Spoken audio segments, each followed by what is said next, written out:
What's up, YouTube people? Shaggy the Writer coming at you live today, starting with chapter 40, A Strange Interview, which is a sequel to the last chapter. So just keep in mind that I am trying to do these fairly episodically, and I would like to keep my interruptions to a minimum if possible, but I'm definitely still encouraging people to spam the chat, and I will respond to you in time. So, without further ado, last time on Oliver Twist. A bunch of evil people obtained critical useful information on Oliver.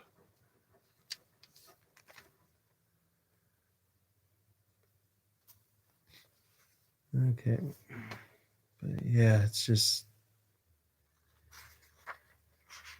basically that's what it boiled down to, was a bunch of people that he's been working with this whole time have had to go out and get information about him because for some reason there's just something about this kid that is so interesting.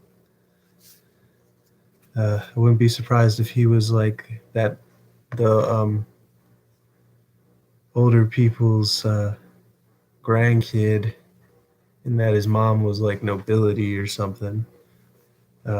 Keep in mind that I'm doing zero research and that I'm just reading this. So, chapter 40, A Strange Interview, which is the sequel to the last chapter.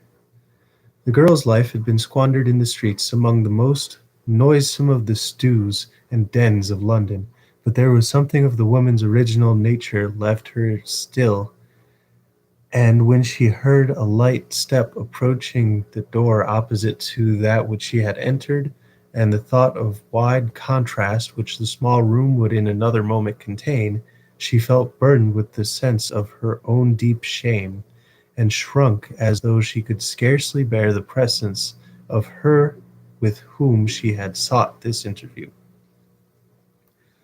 By struggling with these feelings, better was pride, the vice of the lowest and the most debased creatures no less than the high and self-assured, the miserable companion of thieves and ruffians, the fallen outcast of low haunts, and associate of the scourings of the jails, and degraded being felt too proud to betray a feeble gleam of the womanly feeling which she sought a weakness, but which alone connected her with humanity, of which her wasting life had obliterated so many traces when a very child.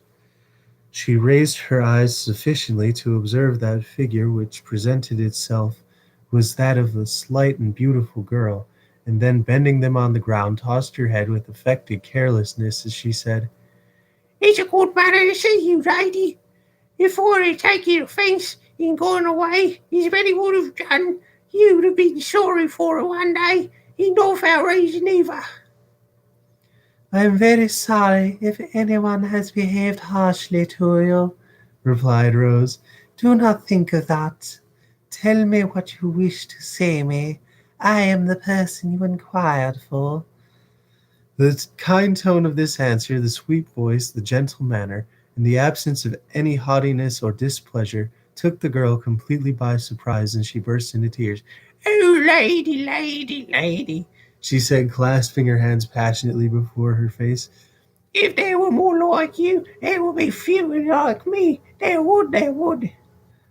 "You sit down," said Rose earnestly. "if you distress me, if you are in poverty or affliction, I shall truly be glad to relieve you. So help me God. Do not mind seeking openly from me, lady. I am younger than you will think to look at me, but well I'm used to it. Boys will be full back as I make my way through the crowded pavement." "What dreadful things are these?" said Rose, involuntarily falling from her strange companion. "And giving you on your knees, dear lady," cried the girl. "that you have friends to care for you and keep you in your childhood, and as you never had the midst of cold and hunger, and your riot and drunkenness, and something worse of all, It's all been from your cradle, or maybe you heard of the alley in the gutter when mine his debut be my deathbed. Oh, I pity you, said Rose in a broken voice. It wrings my heart to hear you. Oh, heavens bless you for your goodness, rejoined the girl. If you knew what I am sometimes, you would pity me indeed. But I have stolen away from those who will surely bear to me. If they knew I've been here to look at you have had. Do you know a man by the name Monks? No, said Rose. Why don't you? replied the girl. If you were known for here, or it was by Arundel, the place that I found you out. I've never heard the name, said Rose. Syracuse by some amongst others, rejoined the girl. We saw more than saw some time ago. It soon after I was put into your house on the night of the robbery. I, suspecting this man, listened to the conversation between him and Fagin in the dock. I found out from the eyes of monks the man I asked you about you knew. Yes, said Rose, I understand. That monks, persuaded the girl. I accidentally with the two with our boys on the day we first lost him, and had known him directly by the same sort he was searching for. You could make out why. Bargain struck with figures that if all of us was got back, he should have a certain sum, and he was to have more for making him a thief, which was this monk's wanted for some purpose of his own. And what was the purpose? asked Rose. He caught out of the shadow of the wall his eyes listened in the hope of finding out, said the girl. And there were not many people beside me that could have gotten in the way and tried to escape discovery. But I did, and saw him no more than last night. And what occurred then? I tell you, lady, this night came again. He just went upstairs and I weapon myself so that my soldiers should not betray me, kissing at the door. The first words I heard Monk say were these. This is the only proof of the boy's identity, and you're at the bottom of the river. And the old hag received him from the mother rotten in a coffin.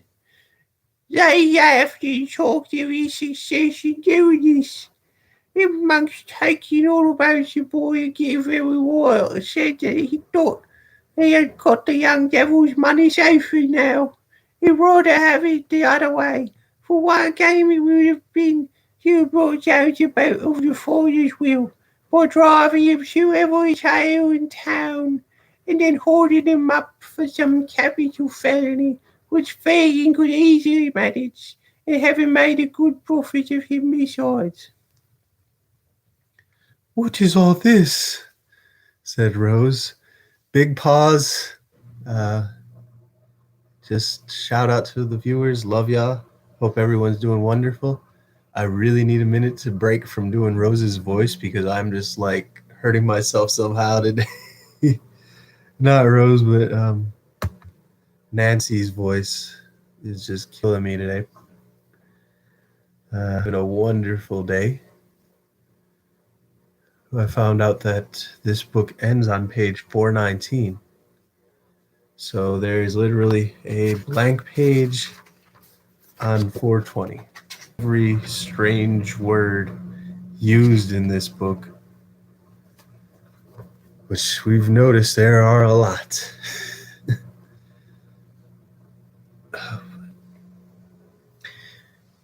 What is all this? said Rose. The truth only comes through my lips, replied the girl. There he said with oaths common enough in my ears, but strange to yours, that he could gratify his hatred by taking the boy's life without bringing his own neck in danger he would, whereas he couldn't, and he'd be brought you back to meet him at every turn in life, and he should have taken advantage of his birth and history. He might harm him yet. It's sure Fagin, he says, You are, you never had such snares as I can draw from my own young brother, Oliver. His brother, exclaimed Rose. Those were his words, Said Nancy, glancing uneasily round, as she had scarcely ceased to do since she began to speak, for a vision of Sikes haunted her perpetually. and more, when he spoke of you as a lady, it should have seemed contrived by heaven or the devil against him, that all of us should come into your hands. He often said there was some comfort in that too, for how many thousands and how many hundreds of thousands of pounds would you not give if you would give them to you two-legged spaniel was? You do not mean, said Rose, turning very pale, to tell me that this was said in earnest. He spoke in hard and angry earnest as a man ever did, replied the girl, shaking her head. He is an earnest man with his hatred is up. Why, no, many who do worse things will all rather listen to them more than a dozen times than to monks once. It is growing late, and I have to reach home without suspicion of having been on such an errand as this, but I must get back quickly. But what can I do? Said Rose. What use can I turn this communication without you? Back. Why do you wish to return to companions you paint in such terrible colors? If you repeat this information to a gentleman whom I can summon in an instant from the next room, you can be consigned to some place of safety without half an hour's delay.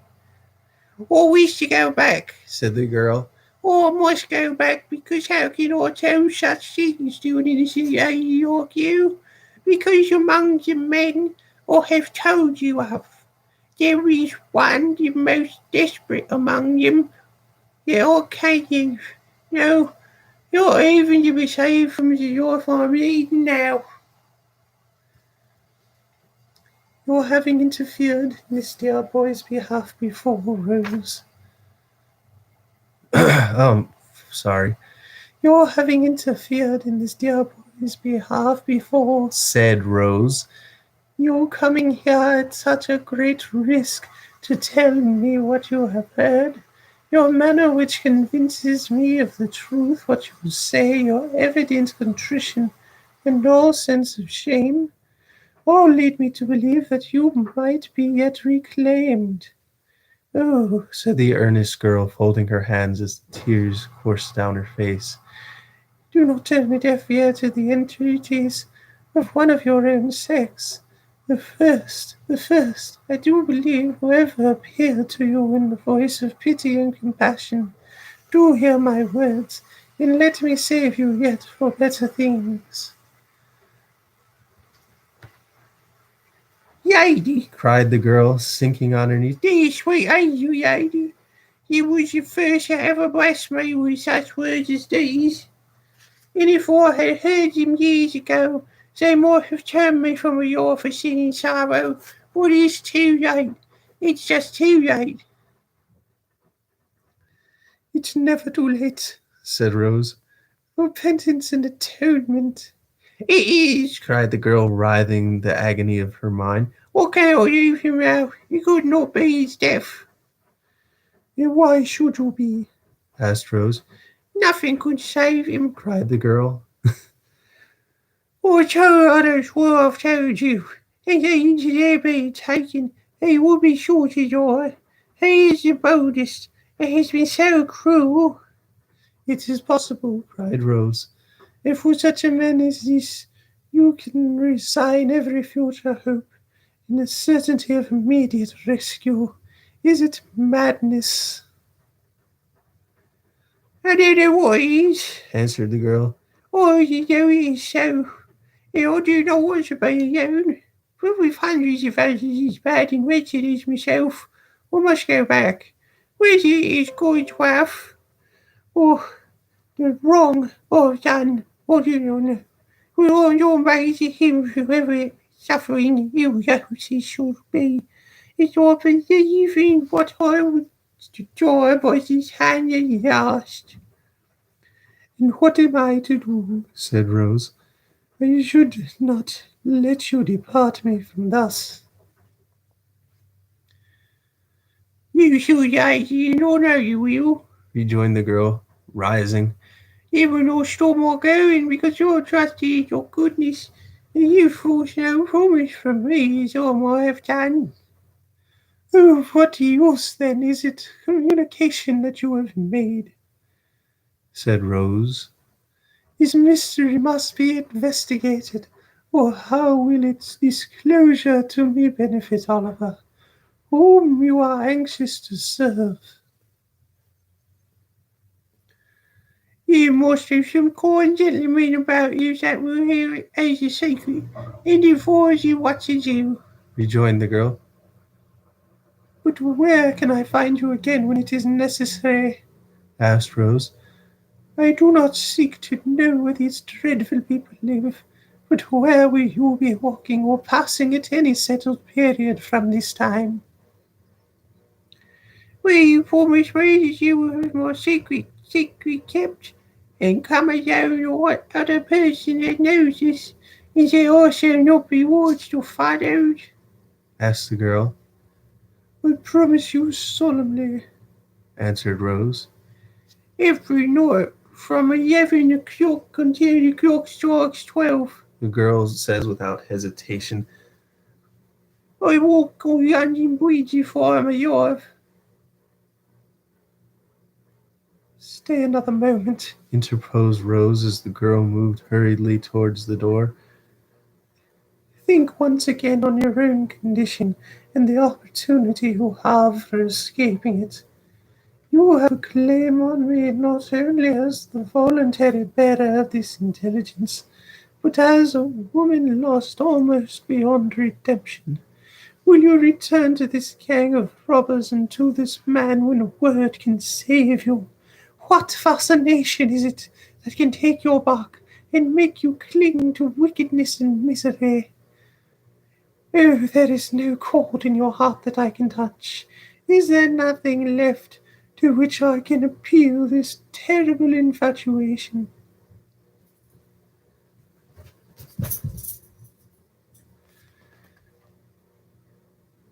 What young lady is young and good and beautiful as you are? Replied the girl steadily. Give away your heart. Love will carry you always. Even such as you, who have own friends and other admirers. Everything to feel them. When such as I who have Pause, I'll be back.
Ooh, pandemonium, pandemonium. I am sorry about that, y'all.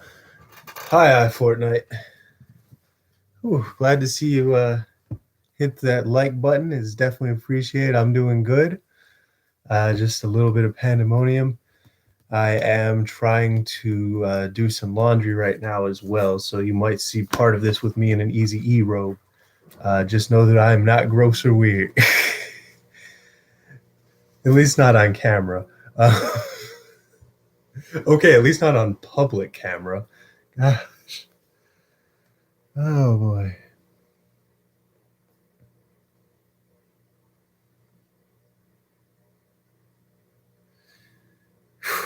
It is possible, cried Rose, that for such a man as this you can resign every future hope and certainty of immediate rescue. Is it madness? All your ways, Answered the girl. all we know that it is so, and not with me alone, but with hundreds of others as bad and wretched as myself. I must go back, whether it is God's wrath for me what I have done, I do not know, but I am drawn back to him forever as suffering and ill usage and should be, I believe, if I knew that I was to die by his hand at least. And what am I to do? Said Rose.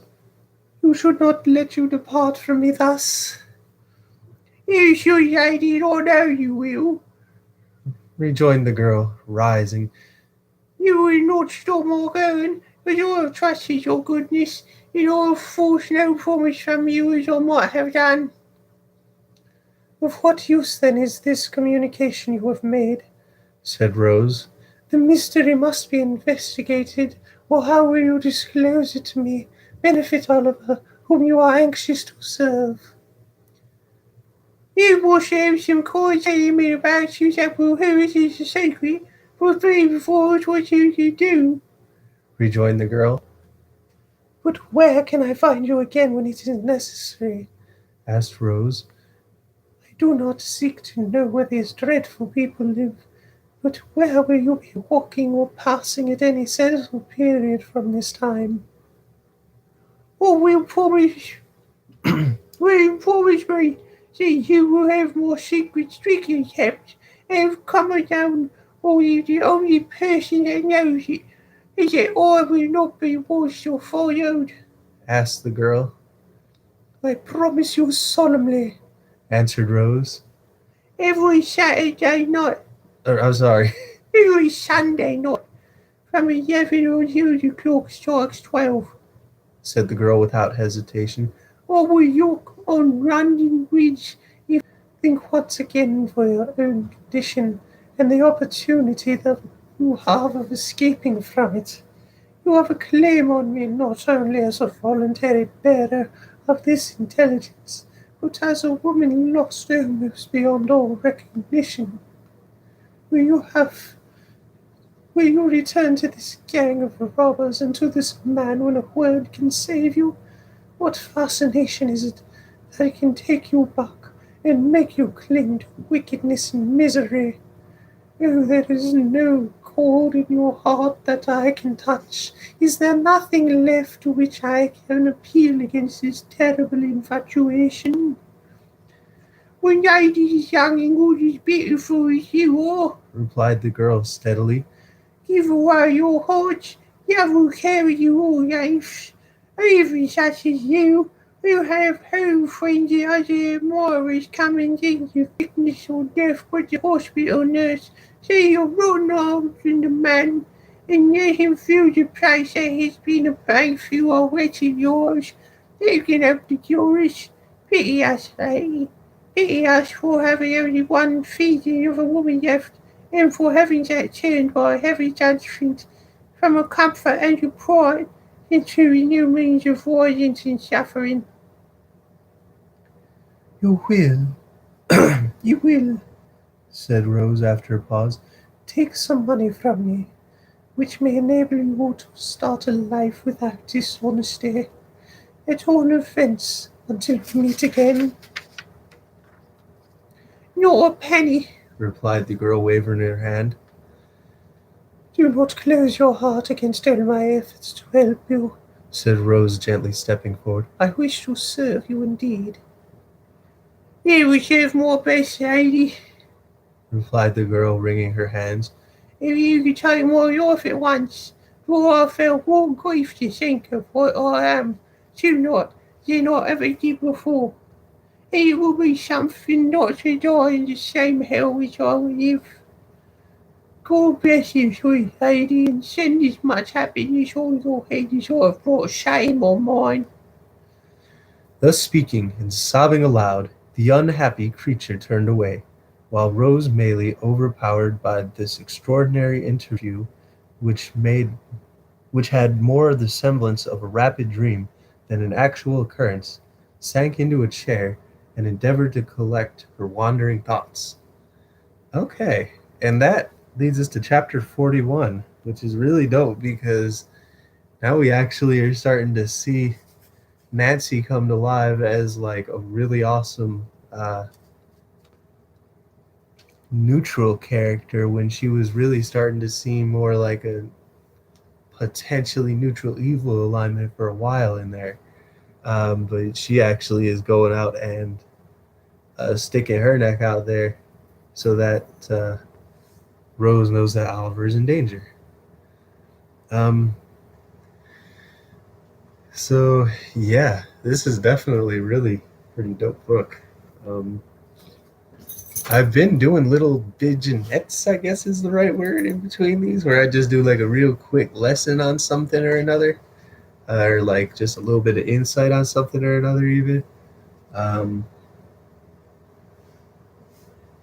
well, I guess, yeah. She's very gorgeous and just kind of decided to walk in here while I'm streaming, and that makes me ecstatic because I will now get to be distracted from you all repeatedly by dog love, which is better than any people love sometimes. No, I kid, but still, though, you really have to admire dogs because they are really capable of some amazing stuff. Is an Australian Shepherd that lived to be 29. So when I tell you my doggies are going to live to be 20, you better believe it. uh, but here we go. Chapter 41, containing fresh discoveries and showing that surprises like misfortunes seldom come true. Oh, let me rephrase that. Containing fresh discoveries and showing that surprises like misfortunes seldom come alone. Huge difference there in the meaning. And I don't know why I just came up with the word true. But her situation was indeed one of no common trial and difficulty. While she felt most eager and burning desires rose in her eyes as she pursued this train of reflection, he might have by this time learnt to forget her and simply be happier away. Disturbed by these different disturbed by these different reflections, inclining now to course and then to another, and again recoiling from it, as each successive consideration presented itself to her mind, Rose passed a sleepless and anxious night. After more communing with herself the next day, she arrived at the desperate conclusion of consulting Harry. It would be painful to him, she thought, to come back here. How will he come to himself? Oh, wait, it's Rose, not Nancy. Oh my god. If it be painful to him, she thought, to come back here, how painful will it be to me? But perhaps he will not come. He may write, or he may come himself, and studiously abstain from meeting me. He did when he went away. I hardly thought he would, but it was better for us both. And here Rose dropped the pen and turned away as though the very paper which was to be her messenger should not see her weep. She had taken up the same pen and laid it down again 50 times, and had even considered and reconsidered the first line of her letter without wording the first word, when Oliver, who had been walking in the streets with Mr. Giles for a bodyguard, entered the room in such breathless haste and violent agitation as seemed to betoken some new cause of alarm. What makes you look so flurried? Asked Rose, advancing to meet him. Oh, I hardly know her. I feel as if you're my church. Replied the boy. Oh, dear, to think that I should see him at last, and you should be able to know that I have told you all the truth. Oh, oh my gosh! I just did Oliver in Rose's voice. I'm just completely on a wreck today, but we're working with it. Hey, shouts out to Fortnite, wubba lubba dub dub. Oh, I think that's copywritten. I shouldn't have said that. Um, I hardly know how I feel, as if I should be choked. replied the boy. Oh, dear, to think that I should see him at last, and you shall be able to know that I've told you all the truth. I should never have thought you had told us anything but the truth. Said Rose, soothing him. But what of this? Of whom do you speak?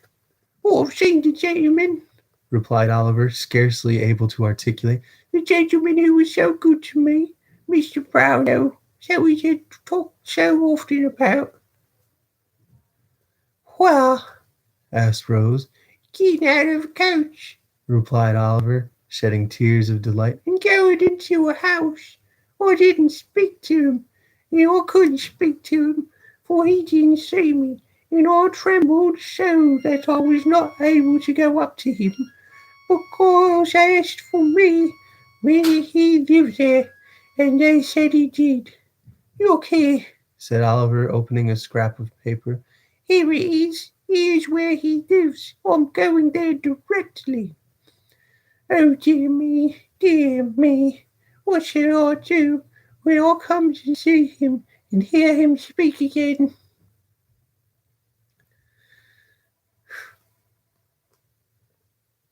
With her attention not a little distracted by these, and a great many other incoherent exclamations of joy, Rose read the address, which was Craven Street in the Strand, and very soon determined upon turning to the discovery to account. Quick, She said, fetch, tell them to fetch the Hackney coach, and we'll be ready to go with me. I will take you there directly, without a moment's loss of time. I will only we'll be ready as soon as you are. Oliver needed no prompting to dispatch, and in little more than 5 minutes they were on their way to Craven Street. When they arrived there, Rose left Oliver in the coach, under penance of preparing the old gentleman to receive him, and sending up by her card by the servant, requested to see Mr. Brownlow on very pressing business. The servant soon returned to beg that she would walk upstairs and follow him into an upper room. Miss Maylie was presented to an elderly gentleman of benevolent appearance in a bottle green coat, at no great distance from whom was seated another gentleman in knacking breeches and gaiters, who did not look particularly benevolent, and who was sitting with his hands clasped on the top of a thick stack, and his chin propped thereupon. "Oh, dear me," said the gentleman in a bottle green coat, hastily rising with great politeness. "I beg your pardon, young lady. I imagined it was some importunate person who, I beg you will excuse me. Be seated, pray," Mr. Brownlow, I believe, sir. said Rose, glancing from the other gentleman to the one who had spoken. "That, that is my name," said the old gentleman. And this is my friend Mr. Grimwig. Grimwig, will you leave us for a few minutes? I believe, I believe, Interposed Miss Maylie. in this period of our interview, I need not give that gentleman the trouble of going away. If I am correctly informed, he is cognizant of the business of which I wish to speak to you. Mr. Brownlow inclined his head. Mr. Grimwig, who had made one very stiff bow and risen from his chair, made another very stiff bow and dropped into it again. Excuse me. Oh boy. Thank you for putting up with me. Oh boy. I shall surprise you very much, I have no doubt, said Rose, naturally embarrassed. but once you have showed great benevolence and goodness to a dear young friend of mine, and I am sure you will take an interest in hearing of him again. Well, indeed, said Mr. Brownlow. Oliver Twist, as you knew him, replied Rose. The words no sooner escaped her lips than Mr. Grimwig, who had been affecting to dip into a large book that lay on the table, upset it with a great clash, and falling back in his chair, discharged from his features every expression but one of the most unmitigated wonder, and indulged in a prolonged and vacant stare then, as if ashamed of having betrayed so much emotion, he jerked himself, as it were, by a convulsion into his former attitude, and looking out straight before him emitted a long deep whistle, which seemed at last not to be discharged on empty air, but to die away in the innermost recesses of his stomach. Mr. Brownlow was no less surprised, although his astonishment was not expressed in the same eccentric manner. He drew his chair nearer to Miss Maylie's and said, do me a favour, my dear young lady, to leave entirely out of question that goodness and benevolence of which you speak, and of which nobody else knows anything.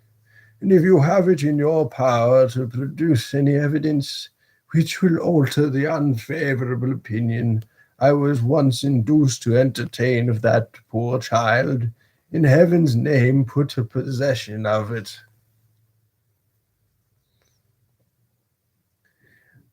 A bad one? Harry Moorhead if he's not a bad one, growled Mr. Grimwig, speaking by some ventriloquial power without moving a muscle in his face.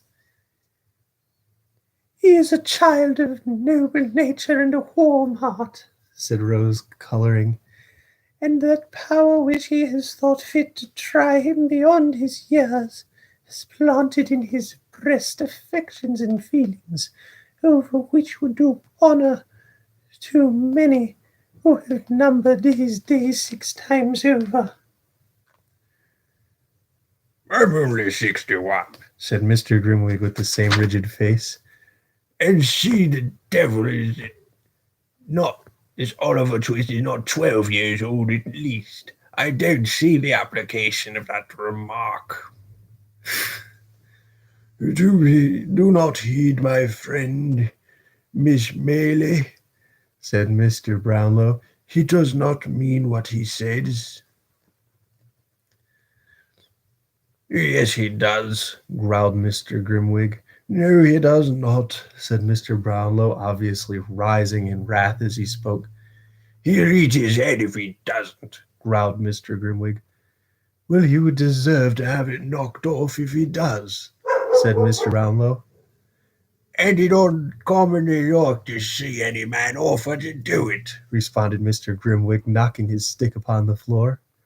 Having gone thus far, the two old gentlemen severally took snuff, and afterwards shook hands, according to their invariable custom. Oh boy. So they both going like, but they using tobacco, which is like really kind of a custom that fell out of favor in this part of the world at least. I've never tried it. But I just think it's funny when you watch old movies, and that's what the little crazy old people are usually doing. Although sometimes it was coke too. So 18th or 19th century England, baby, we got everything. You think this is crazy? You should hear. We might have to do a Dorian Gray podcast. But so yeah, I think this was before cocaine was a thing. So they really were just snorting tobacco for no reason. But once it became a thing, it was really popular with upper crusts. Uh, that's something they don't like for people to know is just how bad of drug users all their ancestors were, and probably how bad they all still are, because we, the ordinary people, have to take care of ourselves. Let me shut up. I don't want to get on no rant. Oh. Anyway, they just did a little bump and shook hands.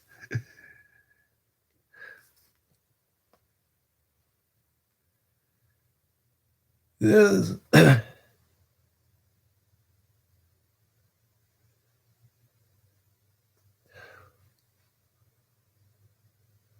Now, Mrs. Maylie, said Mr. Brownlow, to return to the subject in which your humanity is so much interested, will you let me know what intelligence you have of this poor child, allowing me to premise that I exhausted every means in my power of discovering him, and that since I have been absent from this country, my impression that he had imposed upon me had been persuaded by his former associates to rob me, and has been considerably shaken. Rose, who had time to collect her thoughts, at once related, in a few natural words, all that had befallen Oliver since he left Mr. Brownlow's house, reserving Nancy's information for that gentleman's private ear, and concluding with assurance that his only sorrow for some months past had not been that had been the not being able to meet with his former benefactor and friend. Thank God, said the old gentleman. This is great happiness to me, a great happiness. But you have not told me where he is now, Miss Maylie. You must pardon my finding out with you. But why have you not brought him? He is waiting in the coach at the door, replied Rose. At this door? Cried the gentleman, with which he hurried out of the room, down the stairs, up the coach steps, and into the coach without another word.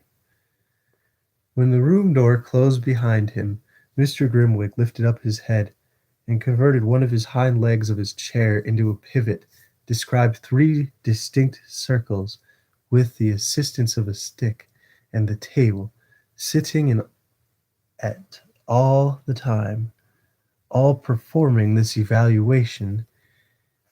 He rose and limped as fast as he could and down the room at least a dozen times, and then stopping suddenly before Rose, he kissed her without the slightest preface.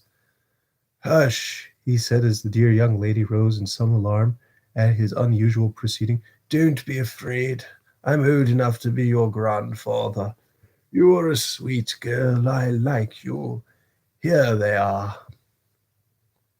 In fact, he threw himself at one dexterous dive into his former seat, and Mr. Brownlow returned accompanied by Oliver, with whom Mr. Grimwig received very graciously, and if the gratification of the moment had been the only reward for all her anxiety and care in Oliver's behalf, Rose Maylie would have been well repaid.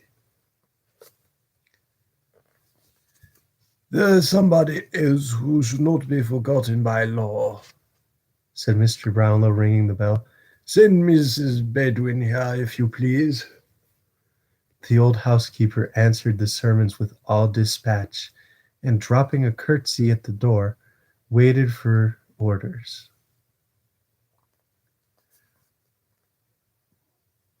"Why, you get blinder every day, Bedouin," said Mr. Brownlow rather testily. Well, that I do, sir, replied the old lady. People's eyes in my time of life don't improve with age, sir. "I could have told you that," rejoined Mr. Brownlow. "But put on your glasses and see if you can't find out what you were wanted for, will you?" The old lady began to rummage in her pocket for her spectacles, but Oliver's patience was not proof against this new ritual, and yielding to his first impulse, he sprung into her arms. God be good to me, cried the old lady, embracing him. It is mine as your boy. Oh, my dearness, cried Oliver. He would come back, I knew he would, said the old lady, holding out her arms. How well he looks! Here's a gentleman, he's dressed again. Will you have been his eldest long while? Always the same sweet face, but not so pale, the same sort of eye, but not so sad. I've never forgotten them boys' quiet smile, for I sees him every day. Sure, boy, sure, it those are my own dear children. Didn't God as always as awesome young creature.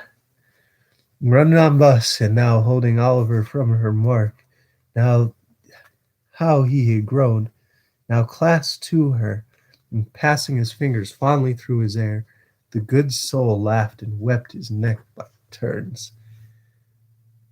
Leaving her and Oliver to compare notes at leisure, Mr. Brownlow led the way into another room, and there he heard from Rose a full narration of her interview with Nancy, which occasioned him no little surprise and perplexity. Rose also explained her reasons for not making a confidant of her friend, Mr. Loughburne, in the first instance. The old gentleman considered that she had acted prudently, and readily undertook to hold solemn conference of the worthy doctor himself. To afford him an early opportunity for the execution of this design, it was arranged that he should call at the hotel at 8 o'clock that evening, and that in the meantime Mrs. Maylie should be cautiously informed of all that had occurred. These preliminaries adjusted, Rose and Oliver returned home. Rose had by no means overrated the measure of the good doctor's wrath. Nancy's history was no sooner folded to him than he poured forth a shower of mingled trees and execrations threatened to make her the first victim of the combined ingenuity of Messrs. Blathers and Duff, and actually put on his hat preparatory to sailing forth immediately to obtain the assistance of those worthies.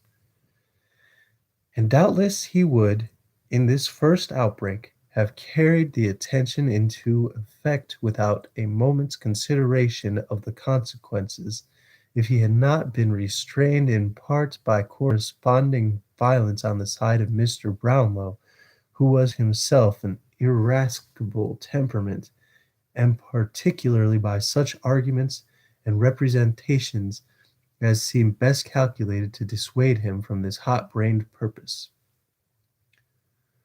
"Then what the devil is to be done?" said the impetuous. Oh, I'm doing his voice.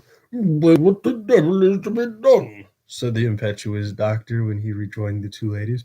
"After we bow votive thanks to these vagabonds, male and female, and beg them to accept £100 or so apiece as a trifling mark of our esteem and some slight acknowledgment of their kindness to Oliver?" "Oh, not exactly that," rejoined Mr. Brownlow, laughing. "But we must proceed gently and with great care." "Gentleness and care!" exclaimed the doctor. "And send them where it all to—" "Never mind where," interposed Mr. Brownlow, "but reflect whether sending them anywhere is likely to attain the object we have in view." And what object? asked the doctor. Simply the discovery of Oliver's parentage, and regaining for him the inheritance of which, if this story be true, he has been fraudulently deprived. Said Mr. Losborne, cooling himself with his pocket handkerchief. I almost forgot that. You see, pursued Mr. Brownlow, Placing this poor girl entirely out of the question, and supposing that it were possible to bring these scoundrels to justice without compromising her safety, what good should we bring about?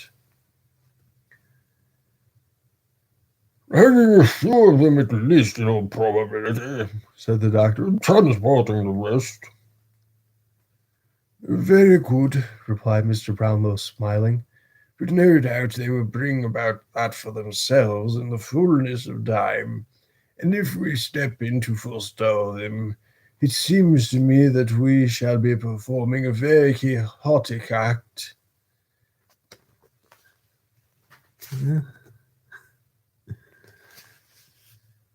In direct opposition to our own interest, or at least to Oliver's, which is the same thing. Well, how? Inquired the doctor. Thus it is quite clear we shall have extreme difficulty in getting to the bottom of this mystery unless we can bring this man Monks upon his knees. Then can only be done by stratagem, and by catching him when he is not surrounded by these people. For those he were apprehended, we have no proof against him. He is not even, so far as we know, or as the facts appear to us, concerned with the gang in any of their robberies. If he were not discharged, it is very unlikely that he could receive any further punishment than being committed to prison as a rogue and vagabond. And of course, ever afterwards, his mouth is so obstinately closed that he might as well, for our purposes, be deaf, dumb, blind, and an idiot. Ooh, Brownlow woke. Then, said the doctor impetuously, I put it to you again whether you think it is reasonable that this promise this guy should be considered binding, and a promise made with the best and kindest intentions, but really. Do not discuss this point, my dear young lady, pray, said Mr. Brownlow, interrupting Rose as she was about to speak. The promise shall be kept. I think it well in the slightest degree to interfere with our proceedings. But before we can resolve upon any precise course of action, it will be necessary to see the girl and to ascertain from her whether she will point out this Monks on the understanding that he is to be dealt with by us and not by the law, or if she will not and cannot do that. The procedure from her, such an account of his haunts and description of his person, as will enable us to identify him. She cannot be seen until next Sunday night, that is Tuesday. I would suggest that in the meantime we remain perfectly quiet and keep these matters secret, even from Oliver himself. Although Mr. Losberne received with many wry phrases a proposal involving a delay of 5 whole days, he was fain to admit that no better course occurred to him just then, and as both Rose and Mrs. Maylie sided very strongly with Mr. Brownlow, that gentleman's proposition carried unanimously. I should like, he said, to call the aid of my friend Grimwig. He is a strange creature, but a shrewd one, and might prove of material assistance to us. I should say that he was bred a lawyer, and quitted the bar in disgust, because he only had one brief and a motion of course in 20 years, though whether that is a recommendation or not, you must determine for yourselves. I have no objection to your calling your friend if I may call in mine, said the doctor. We must put it to a vote, replied Mr. Brownlow. Who may he be? The lady's son and the young lady's very old friend, said the doctor, motioning toward Mrs. Maylie, and concluding with an expressive glance at her niece. Rose blushed deeply, but she did not make any audible objection to this motion, as she possibly felt in a hopeless minority. And Harry Maylie and Grimwig were accordingly added to the committee. If we stay in town, of course, said Mrs. Maylie, where we remains the slightest prospect of prosecuting this inquiry with a chance of success, I can spare neither trouble nor expense in behalf of the object in which we were so deeply interested, and I am content to remain here if it be for 12 months, so long as you assure me that any hope remains. Good, rejoined Mr. Brownlow, as I see on the faces about me a disposition to inquire how it happened that I was not in the way to corroborate Oliver's tale had so suddenly left the kingdom. Let me stipulate that I shall be asked no questions until such time as I may deem it expedient to forestall them by telling my own story. Believe me, I make this request with good reason, for I might otherwise excite hopes destined never to be realized, and only increase difficulties and disappointments quite already numerous enough. Come, supper has been announced, and young Oliver, who is all alone in the next room, will have begun to think by this time that we have wearied of his company and entered into some dark conspiracy to thrust him forth upon the world. With these words, the old gentleman gave his hand to Mrs. Maylie, and escorted her to the supper-room. Mr. Losberne followed, leading Rose, and the council was, for the present, effectually broke up. Hi, Prophecy. Glad you got to come out today. You should be a voice actor in a movie or show. That would be really dope. If you know anybody, I'm taking the job. That sounds awesome. I have to get up and do my laundry for 2 seconds. If y'all have any questions, just holler at me. Thank you so much for the likes. And we are up to chapter 42, an old acquaintance of Oliver's exhibiting decided marks of Guinness becomes a public decided marks of genius. Why did I say Guinness? What the hell? An old acquaintance of Oliver's exhibiting decided marks of genius becomes a public character in the metropolis. Put a pin in that. I'll try to stand this up against something, but whatever. I will be right back. So give me like 2 seconds.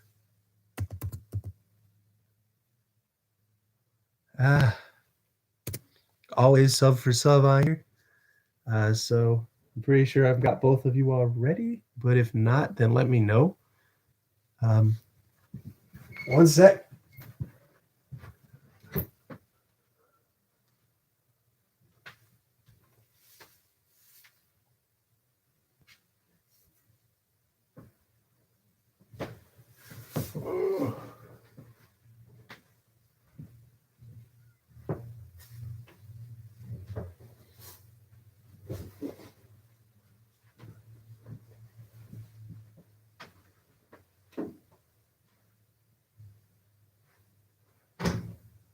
Ring ding dong, ring ding ding ding dong, keep it. Ring ding dong, ring ding ding ding dong.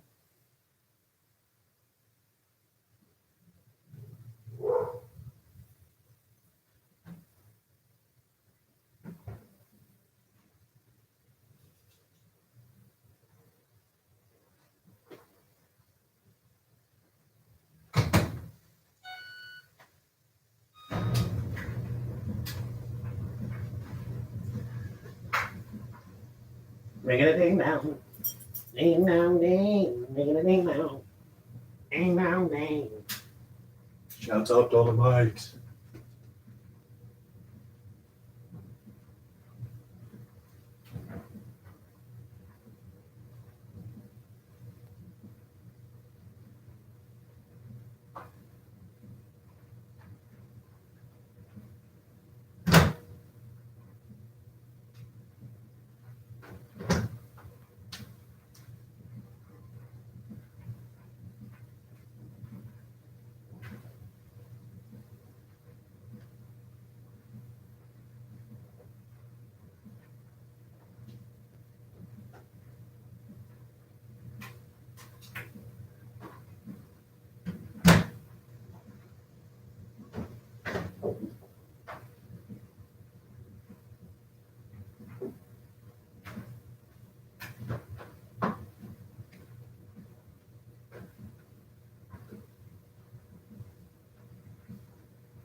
Oh, oh, oh, oh, oh. You found to nothing I'm about. Got all day and the clock got a while. Come and get your money, little double bad boy. And come and get your money, little double bad boy. Get money. I never ran from Bill Sykes, and I damn so am about to pick the day to start running. Look, honey. Let's see. What does that say? 42 godly. Okay, I. Okay, bet. Loving the fact that everyone's giving me their time and brain power and energy today. Loving the likes and attentions. The fact that it's been, I think Fortnite and Prophecy been watching this whole time for the most part, and I love y'all for that. So that's why, even though against my better judgment, I'm out here in Easy E's robe. We gotta read chapter 42. An old acquaintance of Oliver's, exhibiting decided marks of genius, becomes a public character in the metropolis. Are almost men like overgrown boys. The woman was young, but of robust and hardy make, as she need have been to bear the weight of the heavy bundle which was strapped to her back. Her companion was not encumbered with as much luggage, and there merely dangled from a stick which he carried over his shoulder a small parcel wrapped in a common handkerchief, and apparently light enough. This circumstance, added to the length of his legs, which were of unusual extent, much ease to keep some half-dozen paces in advance of his companion, to whom he occasionally turned with an impatient jerk of the head, as if reproaching her tardiness and urging her greater exertion. Thus they toiled along the dusty road, taking little heed of any object within sight, save when they stepped aside to allow a wider passage of the mail coaches which were whirling out of town, until they passed through Highgate Archway, when the foremost traveller stopped and called impatiently to his companion. Come on, can't you? What a lazy bones you are, Silas. It's every out I can tell you, said the female, coming up almost breathless with fatigue. Harry, what are you talking about? What are you made for? rejoined the male traveller, charging his own little bundle as he spoke to the other's shoulder. Hey, you all resting again? Well, if you ain't enough to tire anybody's patience out, I don't know what is. Is it much farther? asked the woman, resting herself with a bank and looking up with the perspiration streaming from her face. Much farther. You're as good as there, said the long-legged tramper, pointing out before him. Look there, those are the lights of London. There are a good 2 more off at least. Oh, There are good 2 more off at least, said the woman despondingly. Never mind whether the two. Never mind whether the 2 more off at 20.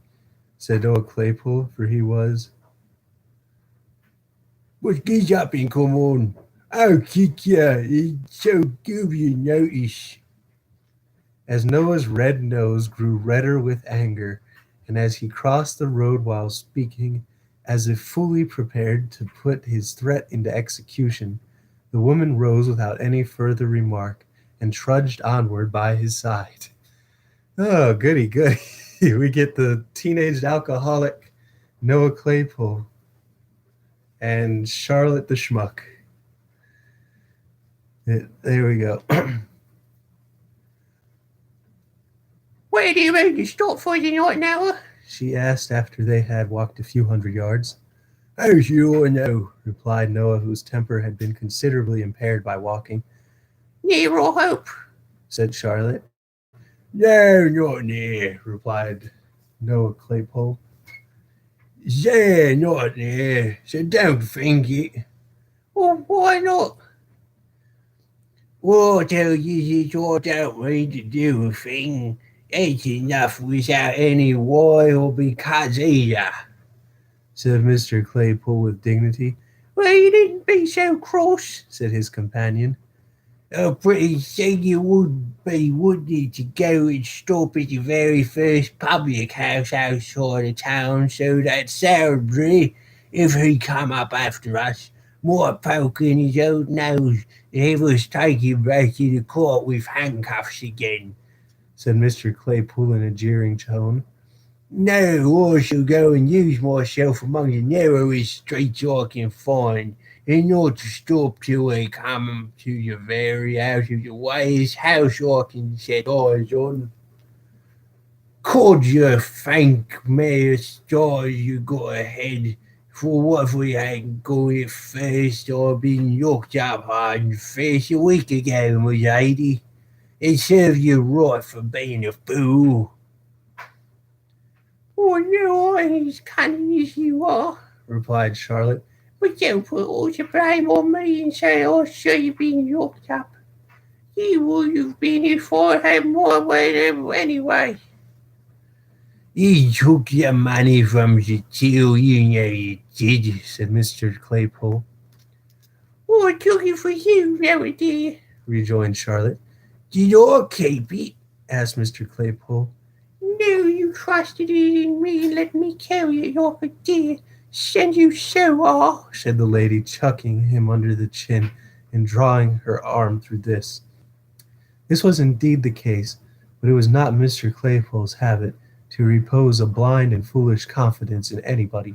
It should be observed, in blind justice to that gentleman, that he had trusted Charlotte to this extent, in order that, if they were pursued, the money might be found on her, which would leave him an opportunity of asserting his utter innocence of any theft, and would greatly facilitate his chances of escape.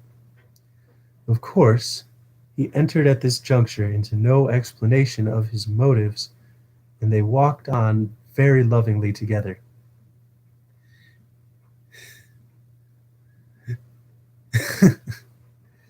Oh boy, I can't stand Noah Claypole. He's almost as bad as Bill Sykes.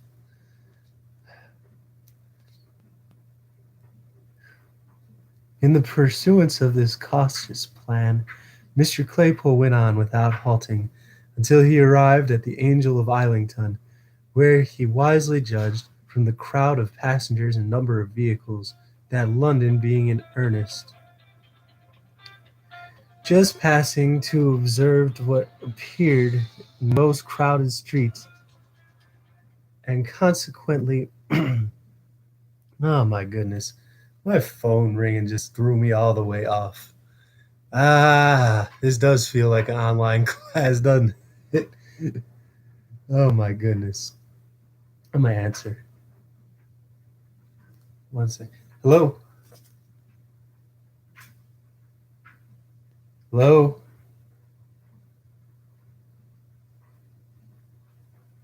Hello?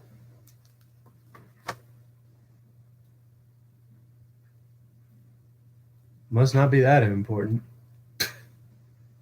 Friggin' ridiculous.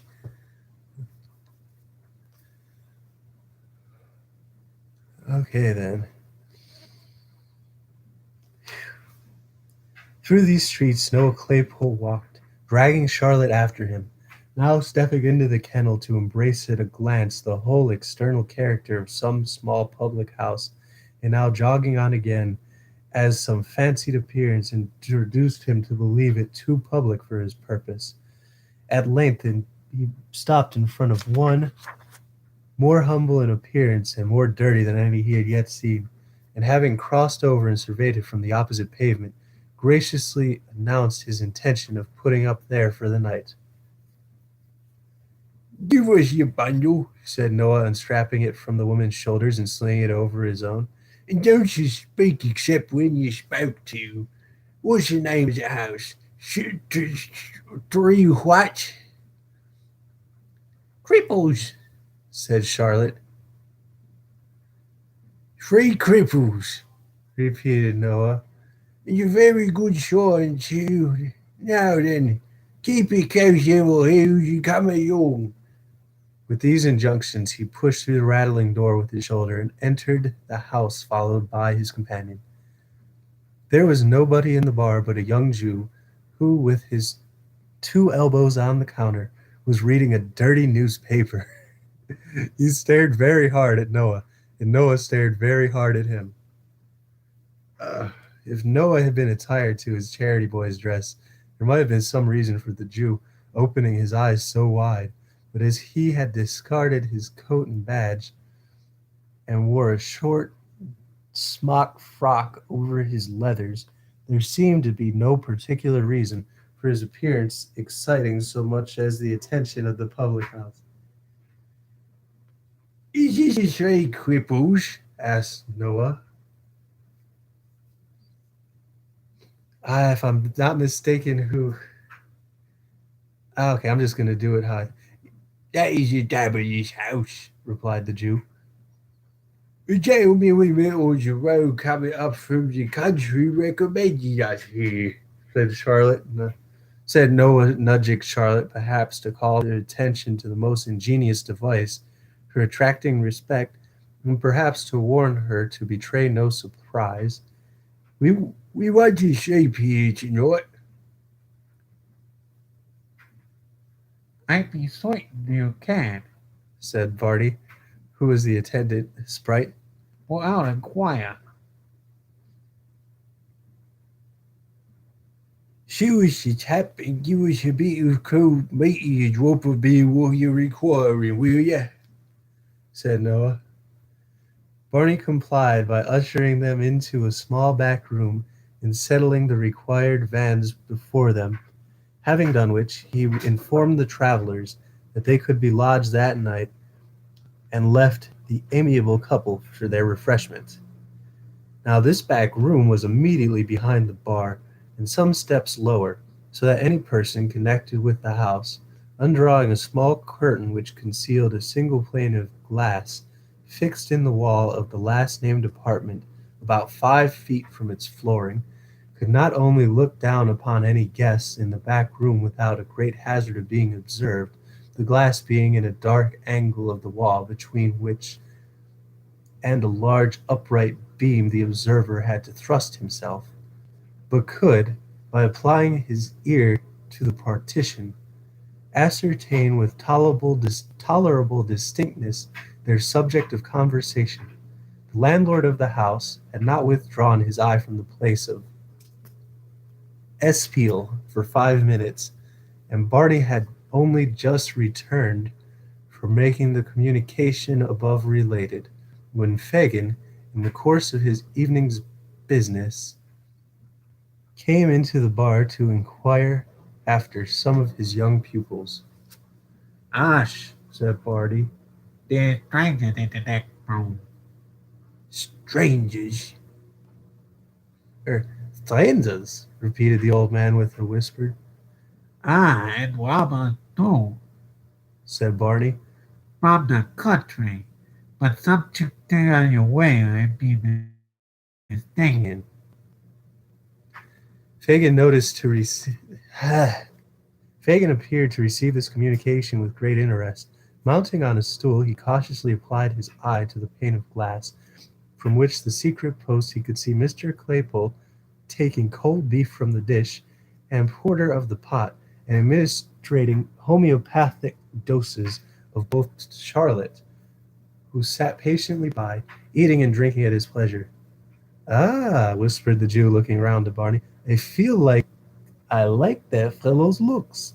He'd be one of use to us. He knows how to train the girl already. Don't make so much noise as a mouse, my dear, and let him hear him. Let him hear him again. The Jew again applied his eye to the glass, and turning his ear to the partition, listened attentively, with a subtle and eager look upon his face that might have appertained to some old goblin. Sure mean to be a gentleman, Said Mr. Claypole, kicking out his legs and continuing a conversation, the commencement of which Fagin had arrived too late to hear. no more jolly old coffee, Charlotte, but a gentleman's life for me, and you York, you shall be a lady. Also, you'll get where you're for this. Replied Charlotte. But hills ain't be emptied every day, and people get key refugees. Just be proud, Said Mr. Claypole. there's more things besides queues to be emptied. What do you mean? Asked his companion. Pockets, women's ridicules, houses, mail coaches, banks. Said Mr. Claypole, rising with the porter. But you gave you all that there. Said Charlotte. I shall look at the company whichever sort can, Pardon me, replied Noah. You were able to make it useful in some way or another. Why, you yourself are worth 50 women. I never see such a precious, sly and deceitful creature as you can be when I get you. Oh, how nice it is for you to say so. Exclaimed Charlotte, imprinting a kiss on his ugly face. There, you don't should be too affectionate in case I'm cross with ya. Oh my god, I'm putting the wrong voices on the wrong people again. Let me just take a quick pause and look over here. I'm doing my schoolwork while watching this bee. When you're done reading this, can we hear a short freestyle? Never mind, Fortnite left the stream. I though. I mean, maybe. I'm not really inspired to freestyle, and I'm also kind of a garbage rapper, so it's more just for fun when I do. But I guess I can give y'all a quick little spit if you want. But let me dive back into this. Whew. Yes, that'll do. Don't you be too affectionate in case I'm cross with ya.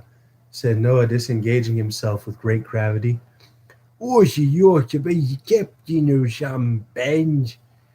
Or in have 'em whooping of 'em and following him about and being nice to themselves. That would suit me if there was a good profit, and if we could get in with some gentleman of the sort, I'd say it would be a chap and the £20 note you've got, especially as we don't very well know how to get rid of it ourselves. After expressing this opinion, Mr. Claypole looked into the porter pot with an aspect of deep wisdom, and having well shaken its contents, nodded condescendingly to Charlotte, and took a draught, wherewith he appeared greatly refreshed. He was meditating another, when the sudden opening of the door and the appearance of the stranger interrupted him. The stranger was Mr. Fagin, and very amiable he looked, and very low bow he made as he advanced, and setting himself down at the nearest table, ordered something to drink of the grinning Barney. Pleasant night, sir, but cool for the time of year, said Fagin, rubbing his hands. From the country, I see. I didn't say that. Said Noah Claypool. Hey, you're not so much as the dust in London, replied the Jew, pointing to Noah's shoes and to those of his companion, and from them to the two bundles. You was your figure, Said Noah. Is that shortage? Why not? One need not be sharp in this town, my dear, replied the Jew, shaking his voice and lowering it to a confidential whisper. And that's the truth. The Jew followed up this remark by striking the side of his nose with his right forefinger, a gesture which Noah attempted to imitate, though not with complete success in consequence of his own nose not being large enough for that purpose. However, Mr. Fagin seemed to interpret that this endeavor as expressing a perfect coincidence with his opinion, and put about the liquor which Barney reappeared with in a very friendly manner. We have an illustration. Woo woo.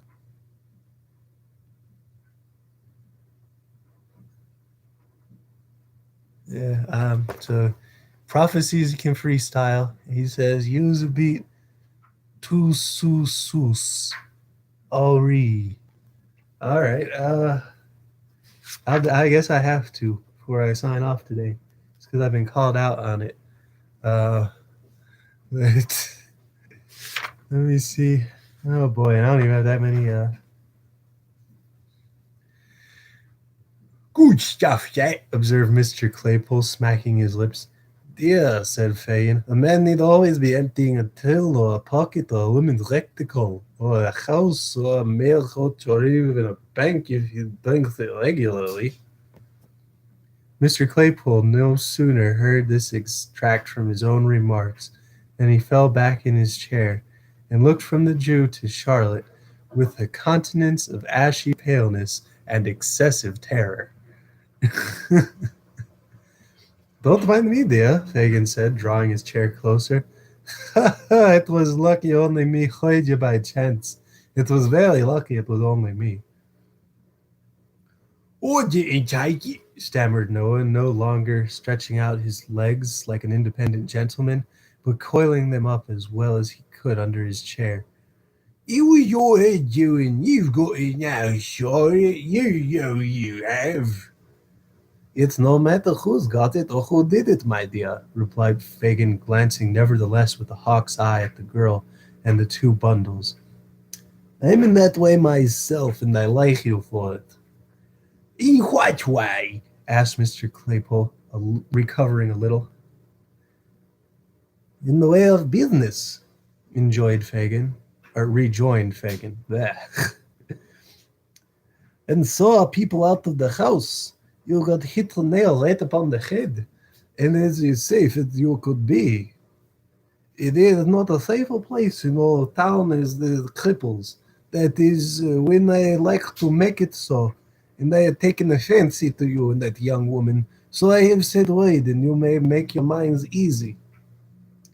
Noah Claypole's mind might have been at ease after this assurance, but his body certainly was not, for he shuffled and writhed about into various uncouth positions, eyeing his new friend meanwhile with mingled fear and suspicion. I'll tell you more, said the Jew after he reassured the girl with a dint of friendly nods and muttered encouragements. I have got a friend that can gratify your darling wish and put you in the right way, so you can take whatever department of business you think will suit you best at first, and be taught all others. You speak as if you was in earnest, replied Noah. What advantage would it be for me to be anything else? Inquired the Jew, shrugging his shoulders. Here, let me have a word with you outside. There's no occasion to trouble yourselves to move, said Noah, getting his legs by gradual degrees aboard again. You take the youngins upstairs a while, so you see to them bundles. This mandate, which had been delivered with great majesty, was obeyed without the slightest demur, and Charlotte made the best of her way off with the packages while Noah held the door open and watched her out. She's kept tolerably well under, ain't she? He asked as he resumed his seat in the tone of a keeper who had tamed some wild animal. Oh, quite perfect, rejoined Fagin, clapping him on the shoulder. You're a genius, my dear. Well, I suppose if I wasn't, I shouldn't be here, said Noah. But I say he'll be back if you use time. Now, what do you think? Said the Jew. If you was like my friend, you could do better than join him. It's only one way of doing business.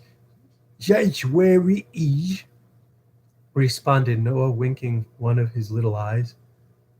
The top of the tree, said the Jew, employs the power of hands and has the very best society in the profession. Why do you tell my this? Asked Mr. Claypool. Not a countryman among them, and I don't think he'd take you even on my recommendation. If you hadn't run out short of assistance just now, replied the Jew. Shouldn't you have had you over? Said Noah, slapping his breeches pocket. It couldn't possibly be done without, replied Fagin in a most decided manner. £20, though, is a lot of money. Not when it's a note, you can't get rid of it, retorted Fagin. Number and date taken, I suppose. Payment stopped at the bank? Ugh, it's not worth much to him. It'll have to go abroad, and he couldn't sell it for a great deal in the market. When could you see him? Asked Noah doubtfully. Tomorrow morning, replied the Jew. Where? Oh, wait, said Noah. What's your wages? Live like a gentleman, board and lodging, pipes and spirits free, half of all you earn, and half of all the young lady earns, replied Mr. Fagin.